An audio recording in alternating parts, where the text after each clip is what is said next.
They laughed when she walked into the National Robotics Contest, a 14-year-old girl from a small Oklahoma town, wearing worn denim overalls and carrying a beat-up toolbox. She didn't have a lab, a degree, or a team of PhDs behind her. Just a robot she'd built from scrap metal and an idea she believed in with every fiber of her being. But by the end of that day, she would do the impossible, fixing a sabotaged machine in minutes, blindfolded, and beating MIT's top team in front of the entire nation. Before we dive in, tell us, where in the world are you watching from? If you enjoy stories like this, make sure to hit that subscribe button because tomorrow's episode is truly mind-blowing. Let's get started. No one expected much from Layla Bennett. In a dusty corner of rural Oklahoma, her family barely scraped by. Her father fixed old washing machines in their garage. Her mother worked double shifts at the local diner. Layla. She spent hours alone in the barn, taking apart broken radios and building strange-looking robots from junkyard scraps. At school, they didn't call her brilliant. They called her weird. Robot girl. They'd snicker in the hallway. Layla didn't have a fancy lab or mentors or even reliable Wi-Fi, just a second-hand soldering iron, a worn-out laptop with a flickering screen, and a dream too big for her small town. So when she signed up for the National Robotics Invitational, the same contest where teams from MIT, Stanford, and Caltech competed, most people thought it was a mistake, a fluke, a waste of her time. But Layla didn't enter to prove anything to them. She entered for her brother, the one who used to build Lego bots with her before the accident. She entered because when everyone else saw limits, she saw systems, logic, potential. And in that moment, the countdown to something no one saw coming had already begun. The regional qualifying rounds were held in Dallas, 6 hours from Layla's hometown, and a universe away from everything she'd ever known. Her dad borrowed a friend's truck to make the drive. The night before the contest, they slept in the cab, wrapped in blankets under a buzzing street lamp outside the venue. Layla didn't mind. She'd spent more nights sleeping beside blueprints than in a bed, anyway. Inside the convention hall, it was a different world. Polished banners flapped over booths with 3D printers, cloud-based code syncs, and engineering advisors with PhDs. Layla's table, a folding card table with chipped paint, a dented toolbox, and a robot named Maggie, made from scavenged microwave motors, lawnmower wheels, and a repurposed baby monitor. People whispered. Some laughed. One MIT student, buttoned up and confident, smirked and said, "Is this an art project?" Layla didn't answer. She just smiled, adjusted her goggles, and clicked Maggie's system online. The robot beeped, whirred, and performed its startup sequence with mechanical precision. And that's when things started to change.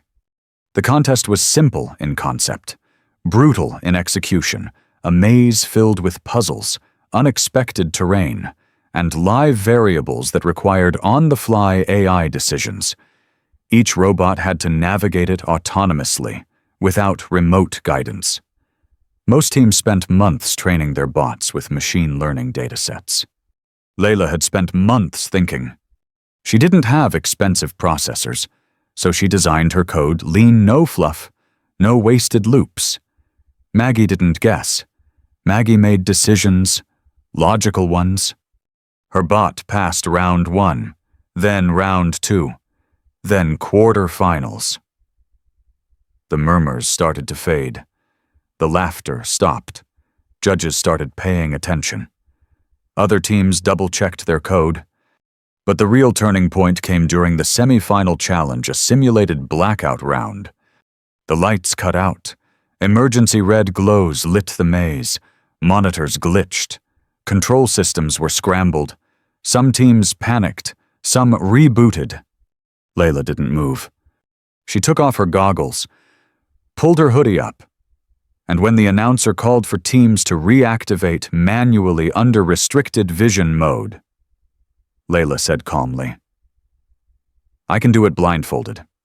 They thought she was bluffing. She wasn't.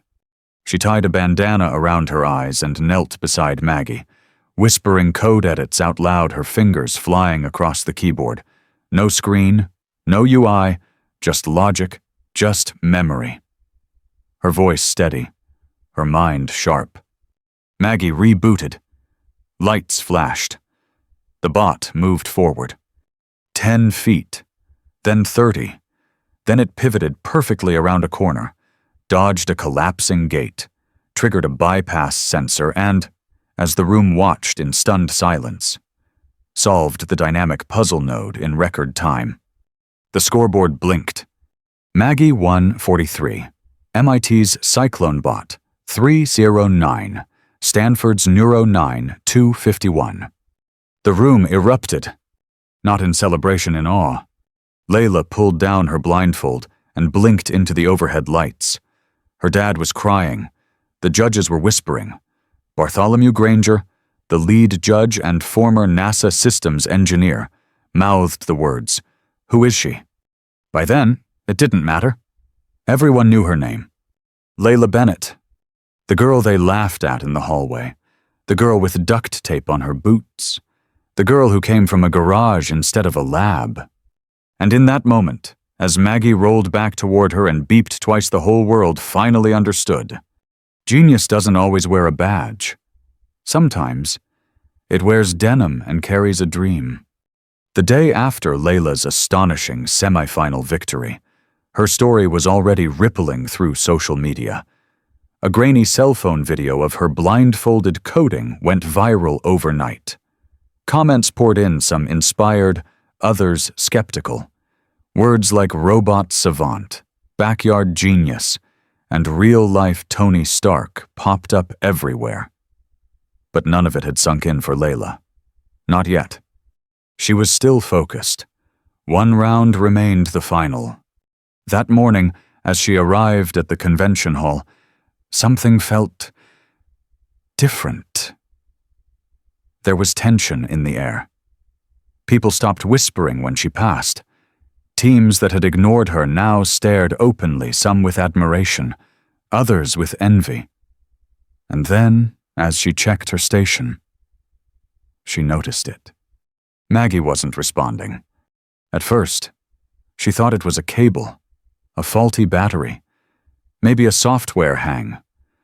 But her instincts told her it was something else.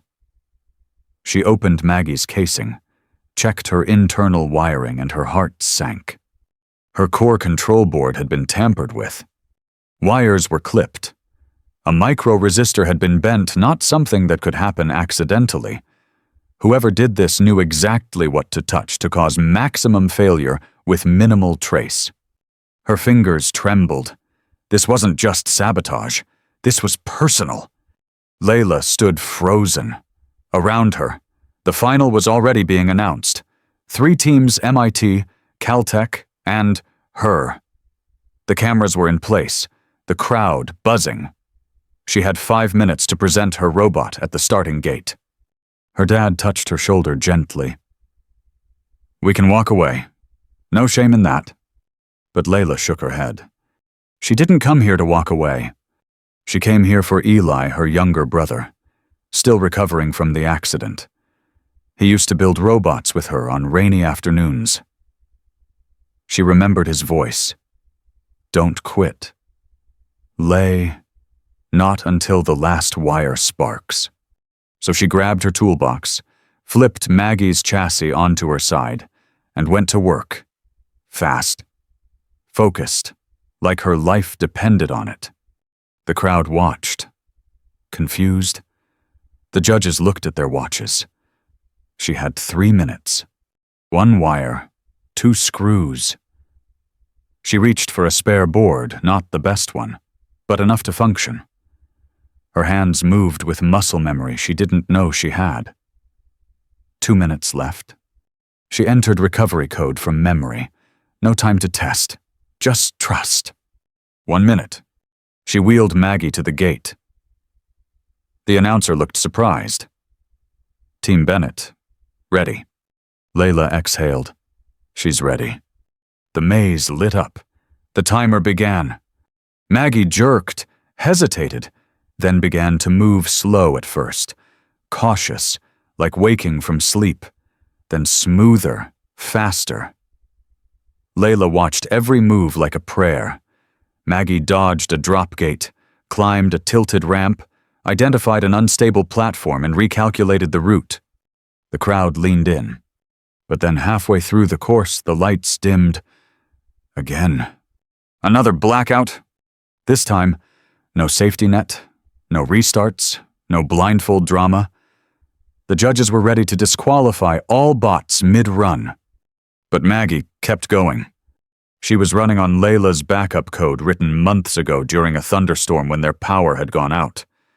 She had designed it just in case. Maggie didn't need light. She remembered. She completed the maze with 0.4 seconds to spare. The crowd exploded, but Layla didn't cheer.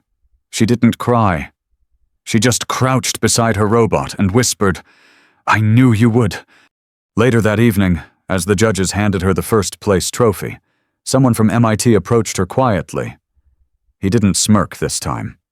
"I'm sorry," he said, his eyes heavy. "It wasn't all of us, but someone on our team. They've been disqualified." Layla looked at him for a long moment, then simply said, "Thanks for telling the truth." And that was the moment not when she beat MIT blindfolded, not when Maggie crossed the line, but when she chose grace over glory that people truly started to understand who Layla Bennett really was. Layla wasn't used to crowds. She wasn't used to microphones, camera flashes, or handshakes from university deans.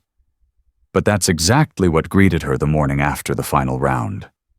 A local news van was already parked outside the diner where she and her father had stopped for pancakes. By the time she took her last bite, her face was on 3 TV screens.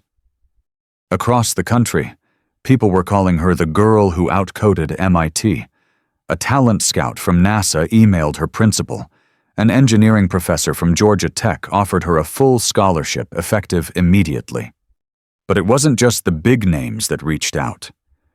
There were handwritten letters from girls in small towns across America. Some from kids with disabilities, others from kids who were just different like she had been. One letter, written in blocky purple crayon, simply said, "I didn't know robot girls could look like me.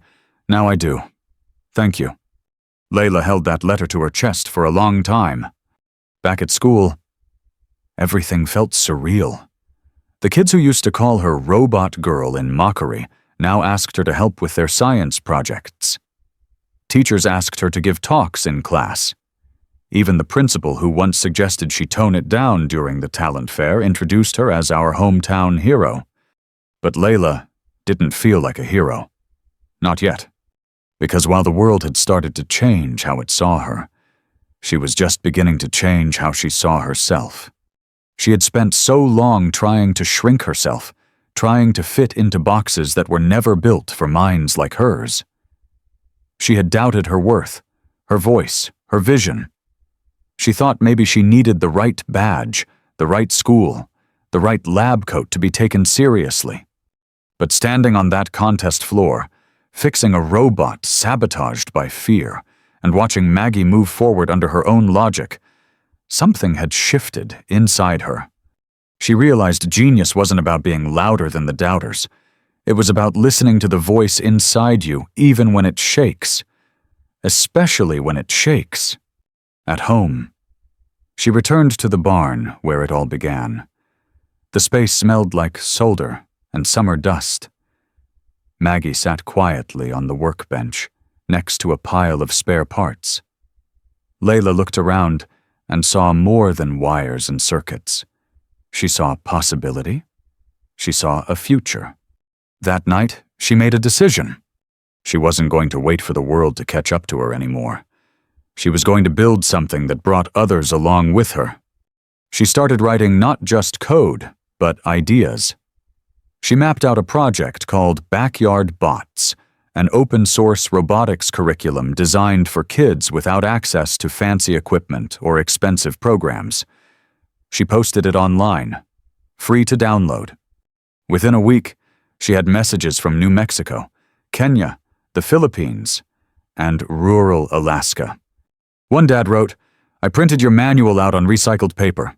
My daughter is soldering her first bot right now." Layla smiled. She never needed a spotlight. She just needed a way to share the spark. She wasn't Robot Girl anymore. She was Layla Bennett, the builder, the fixer, the girl who saw logic in chaos and dared to keep building, even when the whole room laughed. And now, they weren't laughing. They were listening. A month after the Robotics Invitational, Layla Bennett sat in her father's garage, her usual workspace, now cluttered with packages, tools, wires, handwritten thank you cards, and half-finished robot arms spilled across every surface. But what caught her eye most was the stack of letters marked from schools, not to her from her. She had sent out Kit's small boxes with spare parts and a printed copy of her Backyard Bots curriculum to any school or library that asked. She started with 6. By now, she'd shipped over 80. She had no formal funding, just a website, a PayPal link, and an idea people believed in.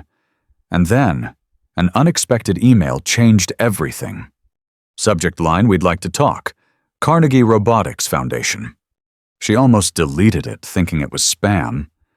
But curiosity won. She opened the message and read, "We watched your blindfolded performance. We read your code. We don't just want to congratulate you, we want to help you scale. Let's build something big together." At first, she thought she was dreaming. Carnegie Robotics, the Carnegie, the group working on AI-assisted prosthetics and autonomous safety systems. She showed the email to her dad. He didn't say anything, just blinked, then hugged her so tight she couldn't breathe. A week later, Layla was flown out to Pittsburgh, her first time on a plane. She sat by the window the entire flight, eyes wide, notebook open. Ideas poured from her like a flood systems, designs, questions she never had anyone to ask. When she landed, they greeted her like a colleague, not a kid. That alone made her nervous. But what calmed her was this: they didn't want her to fit in. They wanted her to lead. Together, they launched the Next Spark Initiative, a program designed to provide underprivileged youth with access to real robotics kits. Not toy versions, real microcontrollers, real sensors, real logic. And Layla, she wasn't just the face of the initiative. She was the chief designer. She worked side by side with engineers in crisp lab coats, her in her usual oil-stained hoodie. She designed bots for desert terrain, for flood relief, for blind navigation. She tested prototypes that could help kids in wheelchairs build with voice commands alone.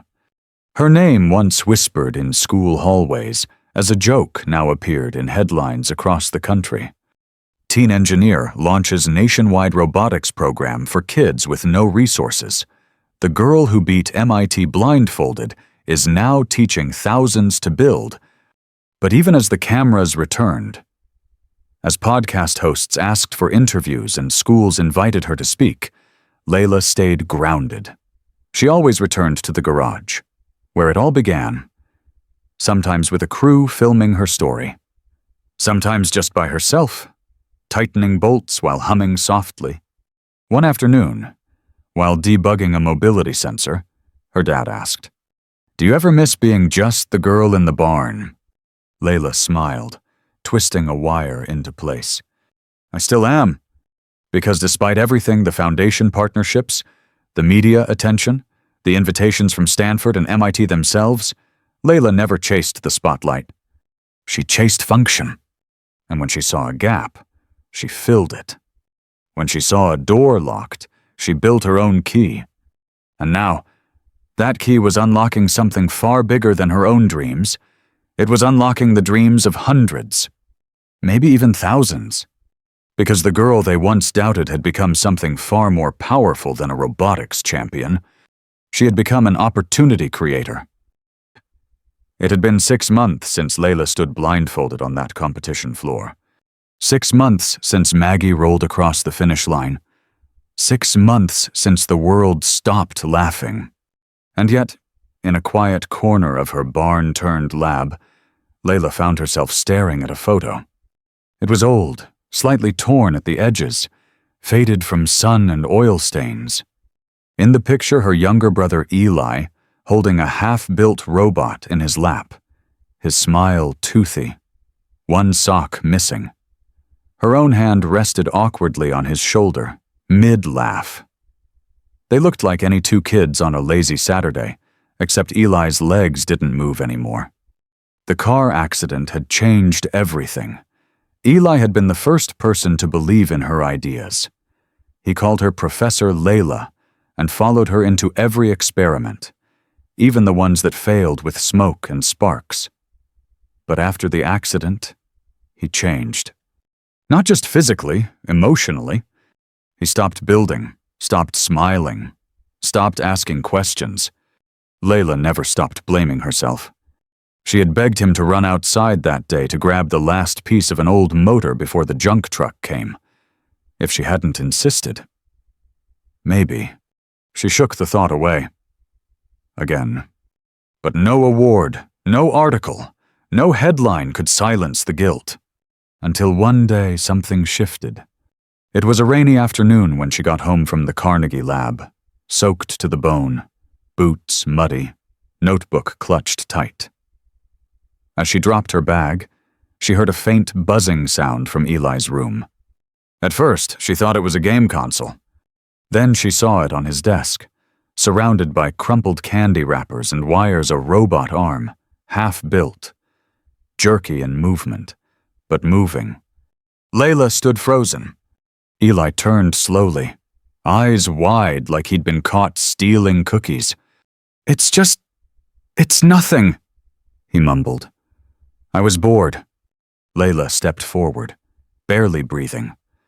She picked up the arm, watching its trembling claw twitch toward motion.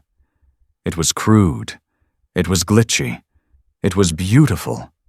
"You used my interface code," she whispered. "Yeah," he said. It's open source, right?" They both laughed.